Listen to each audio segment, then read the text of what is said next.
All right, service delivery protests are spreading in parts of Cape Town. Earlier, vehicles were stoned and set alight in Kraaifontein. Residents are demanding basic services. Ronald Masinda is following the story for us. He joins us now live. So, Ronald, chaotic scenes there earlier. How's it looking like now, and what are residents saying?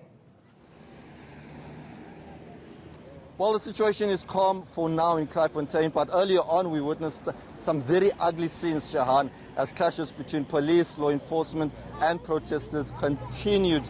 And what we saw today was an act of defiance from protesters who seemed unfazed after police used rubber bullets and tear gas to disperse them. So much so that 4 police officers have been injured during these clashes. And these clashes not only taking place here today, but also escalated in Delft. Now, what we also know, Shahan, is that residents here from Kraaifontein have handed in a memorandum of demand saying that one of the biggest issues is the area where they are living in informal settlements, areas where they invaded after losing their jobs, where they were forced as backyard dwellers to find alternative accommodation. They say their areas are becoming inhumane because they are not only without water, but they're also without adequate sanitation. We heard from one community member early on, and this is what she had to say.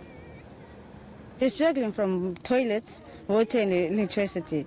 Candles are very dangerous for us because if some people are getting drunk and stuff, then lighting up candles, then going back to sleep, forgetting to switch off the candles. And the toilets are very far from our houses. So we're taking distance to walk to the toilet, and it's very dangerous. And then there's water, we get water far. Then the people are chasing us away from their houses to get water. Ronald, of course, you spoke to city officials. What are they saying? So the city officials are saying that they are faced with a daunting task. Not only do they have a housing backlog that is well over 300,000 people needing housing in the province, but also their budget has been slashed quite drastically by government. They also say that much of these protests, also there seems to be political parties motivating these protests. We heard from Malusi Boy earlier on also mentioning that here in Kraaifontein, it seems like much of the protesters were mobilized by the ANC. It seemed that later on, the EFF here in Kraaifontein started to recruit more of its members to mobilize against the lack of service delivery. This is what Malusi Boy had to say earlier on. There is no way that the city of Cape Town cannot service any facility that it has put up.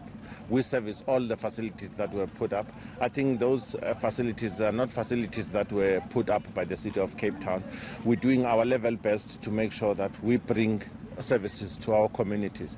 And if these grievances were legit, people would come up, because I've been asking that if these people, the protesters, were legit, they must come up to the fore and engage with us. But they're running, they are touching buses, they are throwing stones all over the place, damaging people's properties, and it's uncalled for.